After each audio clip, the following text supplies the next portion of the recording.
Mani cuna gadi riniti ya nambaye.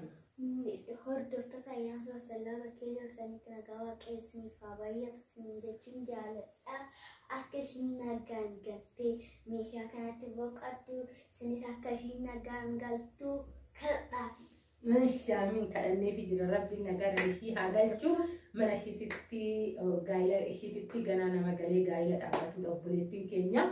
Gaa'ila gaarii abbaa manaa akka abbaa ishiitti kan ishii horatu rabbiin ishiidhaa haa kennu jenna.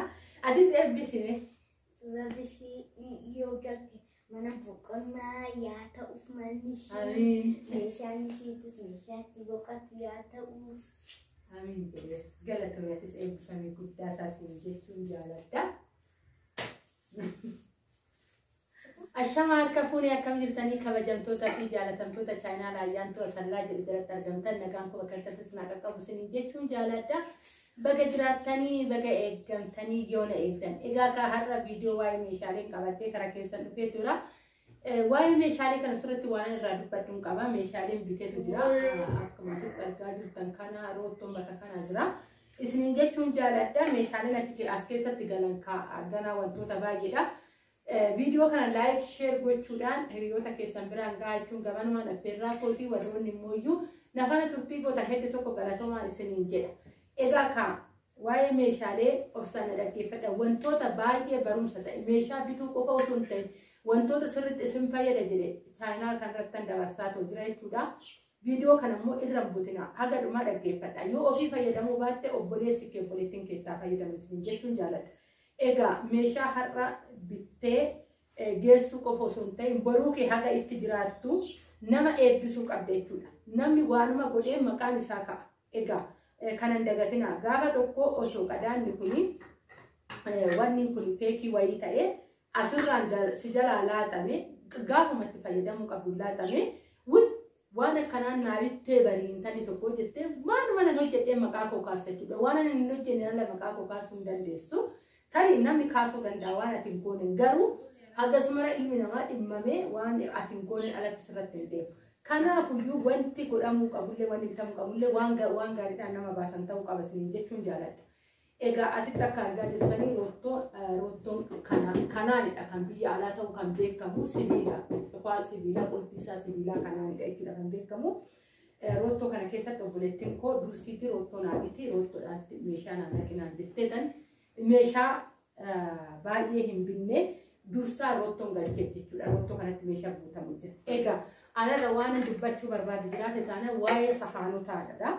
Obboleettii kootii kanan bitee kanan irratti hojjennee jira. Kana garuu wanta dursee irratti hojjedhee sanirratti viidiyoo dun hojjetin dhiisee sababa waan qabu. Maaliif meeshaalee kana sirriitti beekuu qabna kan jedhuufan kanarratti hojjedhe jechuudha. Kan gana baay'ee meeshaaleen hin jira kanan bitee jiru kanan viidiyoo irratti isin hojjedhu. Sahaan diizaayinii biraatiin illee jira. Ijoollee yeroo baay'ee sahaanii kana sahaanii kun tokkichi isaa baay'ee guddidha. Sahaanii kun shaglaadha. Sahaanii shaglaa kun baay'ee guddidha. Tokkichi isaa 180dha. Mana namaatitti amma yeroo argitan yeroo mana namaa deemtan sahaanii kanneen argitan.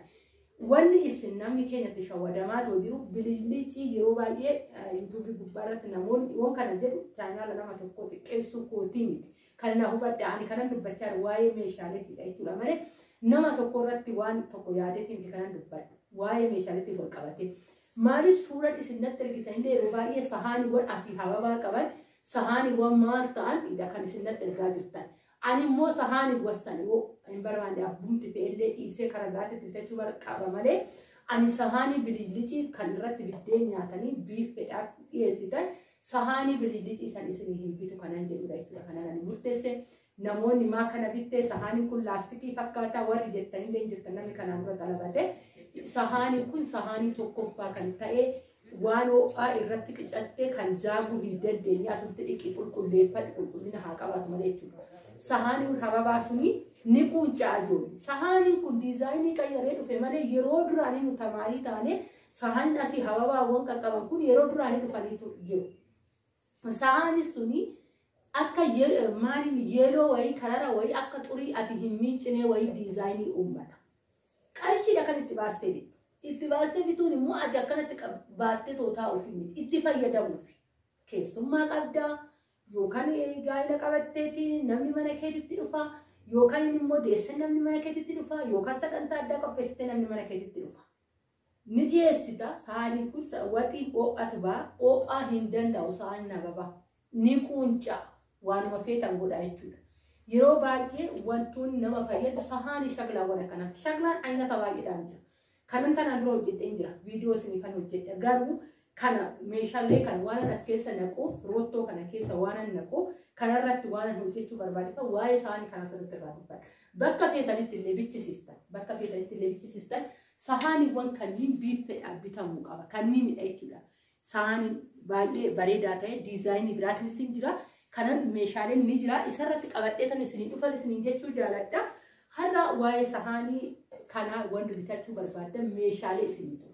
Meeshaalee ofii keetii boru ijoollee ni deessaa ijoollee uummataa boru waa'ee ijoollee keetii yaadda waa'ee mana keetii yaadda malee guyyuma rabbi uumee baruma barri dhufu waa'ee meeshaatii miti ati kan yaaddu jechuudha. Kanaafuu waan bitanne waan boru nu fayyadu waan boru nu turuu danda'u waan miiccannee gaafa goggogsinee biifetti galfannu gaafa baafne haarawaa ta'ee nu baafu waan akkasii ta'uu qaba. Xinkaareedhaan jechuudha. Kanan isiniin jedha waa'ee meeshaalee hoggaa bittan bilicii ta'uu bichaatti hin deemina. Meeshaa bittan maal akka ta'e adda baafadhaatti sirriitti ilaalaa isiniin jechuun jaaladha. Kana caalaa ni jira sahaaniiwwani baay'een isinii qabadhee dhufa kun darzanaadha. Sahaanii darzanan bitee jechuudha. Baay'ee sahaanii bareedaadha. Kan akkana tokko kan biraa hoggaatti dabalattan baay'ee tokko bareedaa isiniin jechuun jaaladha. Cilfaa mataa isaa hin qabu. Biiffee yoo dhiyeessitan jechuudha sahaanii kan sirriittan irraa dubbadha. Cilfaawwan obboleettii xiyyaa bakka tokkotti bitanii jira isa irratti kan hojjedha gaafa sana waa'ee cilfaatti sirriitti laattanii obboleettii xiyyaa amma kanan bite kanaadha isin jechuu jaaladha. Egaa kan meeshaaleen ganaan dhumannee moqorqoraan kana fakkaataa kanan bite egaa kan meeshaalee biiffee kan ta'e haala kanaan bifa abbaan filateedha jechuudha. Baay'ee bareeda baay'ee wanni keessatti gizee taa'ee mastaawotii keessan baay'ee bareeda meeshaaleen kuni. Isiniin jechuun jaaladha akkasuma immoo meeshaa biiffee gaafa nyaata dhiyeeffamu akkanumatti dhaqee jedhee tootaa jechuudha. Meeshaalee qimamii wajjin abbaan barbaadanne meeshaalee qimamii bitachuu ni dandeessu isiniin jechuun jaaladha. Haala kanaanidha. Egaa kaafee muuzii kana yeroo baay'ee namoota biraatti illee bitee viidiyoo irratti hojjedheen ture.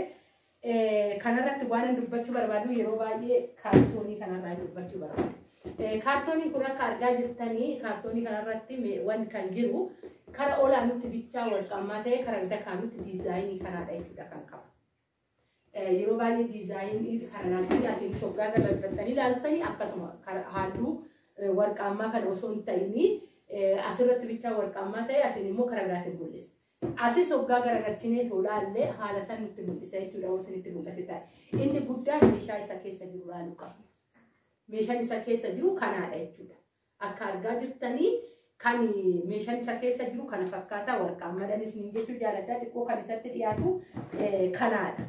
Kanatti xiqqoo isatti dhiyaata malee kaartooniiwwan akka teechuma isaatiin baay'ee wanni jedhu egaa akka feermuuziiwwan kun baay'ee babbareedu dubbachuuf feermuuziiwwan kun akka argaa jirtanii baay'ee meeshaalee kwaalitii ta'aniidhaan isin jechuu jaaladha. Meeshaa obboleettii kootii hundi hin galle sababni isaa meeshaalee ni dhumate dambanyaa sirriitti qaba maamilli kiyya. Addis Ababaadhaa ganaa naa fida meeshaaleen xalabsiisee too barreechisiisee Addis Ababaadhaa naa fidu baay'ee inni jira jechuudha. Kan obboleettii meeshaalee kanaatti galu. Gaafa meeshaalee sun Addis Ababaadhaa as naa ga'ee hunda isaatuyyuu bakka tokkotti gizeen asitti naqu viidiyoo isiniif hojjedha isiniin jechuu jaaladha. Egaa kana fakkaata meeshaaleen obboleettiin koo bitattee egaa kan warroonni akkatti meeshaa bitattanii jireenya keessan hawwitan waaqayyo nagaadhaniin maatii keessanitti fira keessanitti gaa'ela keessanitti ijoollee keessanitti nagaadhaan isin agarsiisu jechuun jaaladha. Eenyumtuu kaa gaafa qarshii ofirraa dafqa ofii baasuuf boruun itti jiraadha. Abdiin nama yeellessu abdiidhaan jechuudha ijoolleen kunniin kan meeshaalee kana bitachaa jirtanii dhugaa abdiin keessan galma isiniif haa ga'u isiniin jechuun jaaladha. Dhugaa jechuun baay'ee garaa nama nyaannanitti. Maaliif mana ormaa keessa osoo xaarru boruu keenyaa jennee yoo haala kanaan wanni jennu Rabbi immoo gargaarsa namaa ni godha. Dhugaan isiniin jedha gargaarsa rabbiitiin galtanii ittiin boqottanii isiniin jechuun jaaladha. Egaa kan chaayinaa laayyaantoo sallaa warra hordoftan baay'een isin jaaladha baay'een isin kabaja. Isiniin jechuun jaaladha kaartooniiwwan isaanii kunoo kanaadha haala kanaan jira. Waggaa kaartoonii ilaalanii fi meeshaaleen garaa keessaa kan garaagarummaa qabu akka argaa jirtan. Kaartooniin isaanii kan hunda isaatu shigiidhaan jechuudha kanaan ani fide. Haana illee haadha na bira teesseetoo jirti. Egaa haala manni barumsaallee banamaa jira. Amma hagaatti waan na bira teesse malee jechuudha. Kanneenidha kaartoonii isaa. Yeroo baay'ee kaartoonii kan laaluu fi meeshaan achi keessa gaafa banu meeshaan quality isaa kanaan kan beekamu hundi isaatu kaartoonii qaba. Baay'ee kaartoonii qofa osoo hin ta'in hundi isaatu meeshaaleen kunniin quality ta'uu isaa waraqata kanniinidhaan kan hashagamee jiru. Waraqata kanniin hashagamee deebi'ee kanniin itti kaawwisa. Mana harawaa keessatti argitanii jirtan yeroo baay'ee meeshaalee isaanii waggaa bitan adii kana jechuudha. Adii akka sisii jiru kana waraqataan maramee ka'ee meeshaalee isaanii yeroo hundaa yoo argitan ta'e mana harawaa keessa warri jirtan dura kanaanidha meeshaaleen isaanii kan hidhamu achiin deebisee meeshaalee kanaan jechuudha kan hidhamu. Egaa ka haala kanaanidha meeshaaleen quality ta'uun isaa kan beekamu jechuun jaaladha. Egaa wanni kun meeshaan kun meeqa fixe wattoo wajjin yookaan jettan ta'ee waraqata ani baay'izawwee waan isinitti oduun dubbatin hin darbine jiraate taanaan kun risiitidha. Nama kamifuu akka argaa jirtan nama kamifuu anaaf boqonnaa sammuuti namaafillee gaarii abbaa saniifillee boqonnaadha jechuudha. Haala kanaanin risiitidhaan baasa jechuudhaan meeshaa waggaan bitu. Bakka risiitiin hin jirre hin bitu dambanyaadha maamila kiyya nama meeshaalee gurguddaa gurguruudha. Kanan maamila ani qabadhe jechuudha. Haala kanaanidha jechuudha. Meeshaalee waggaan bitu waraqata haala kanaan naa kenna. Ani nama kamifuu meeshaalee maqaan isaa asirratti tarraa'ee jira. Fakkeenyaaf meeshaaleen ani bite meeshaalee 5 waggaa ta'e meeshaalee sananuu barreessee asirratti dardaree teessiseetoo jira. Haala kanaan abbaa sanii erga abbaa sun meeshaaleen isaa maal akka ta'e dubbifate hirreen isaa bakka kana jira jechuudha. Kana wanti jiru isiniin jechuun jaaladha. Haala kanaan waggaan ta'e anis nan boqaddaa isinis immoo iyyuu herreega keessan tolchitanii tolni beektu jechuudha. Haala kanaanidha yeroo haga har'aa dirasi waanan hojjedhu keessatti ragaa wajjinidha jechuudha. Kanaan ani deemu maaliif boqonnaan barbaada. Nama kaminuu ija keessa wallaaluu hin barbaadu jechuudha. Akka namaatitti jechuudha. Akka nama tokkootitti ana kan na boqachiisu akka natti tolu waan akkasii waggaa ta'edha isiniin jechuun jaaladha. Kanaaf haala kanaan ofii kiyya gaafan ani meeshaalee bituudhaa deemu dambanyaa kanatti gaafan siqeetoo gaafan ani meeshaalee kanan bitu amaanaadha. Amaanaa kana immoo risiitiin barbaada. Ati nama seera qabeessa meeshaaleen kee kwaalitiidha jedhee kwaalitii ta'uu isaa baree risiitii nama naa kennu taanan meeshaalee kana haala kanaan biratti bitadhee meeshaalee haala kanaan waraqata ani danuu qaba jechuudha. Meeshaalee gaafa tokko gadan guree sanitti argisiisan nama kamifuu suuraa kanaan kaasee ergaa jechuudha. Meeshaalee isaa laalatee maqaa dubbifatee herreega isaa laalataa achiin booda wannummaan nama sanii walitti wanni jedhu jiru itti gammada jechuudha. Meeshaalee ofii ilaalee isiniin jechuun jaaladha. Kana qofaa miti immoo meeshaaleen bitu keessatti abbaan wal jaalanne fakkeenyaaf moqorqoraan kun baay'ee bareedduudha. Moqorqoraan faalitii taatedha jechuudha. Anillee kan ofii kiyyaa fayyadamaa jiru moqorqoraan kuni isiniin jechuun jaaladha. Hoo kana amma fakkeenyaaf isiniin jedha. Fakkeenyaaf meeshaa kana hin barbaadu obboleettiin koo waggaa itti naa jijjiiruu kan danda'u jechuudha. Meeshaalee kana fudhatee meeshaa isheen barbaaddisan kan naa kennuu danda'udha malee mana ga'e meeshaan kun jedhee meeshaa kana manatti kana dhiisu miti.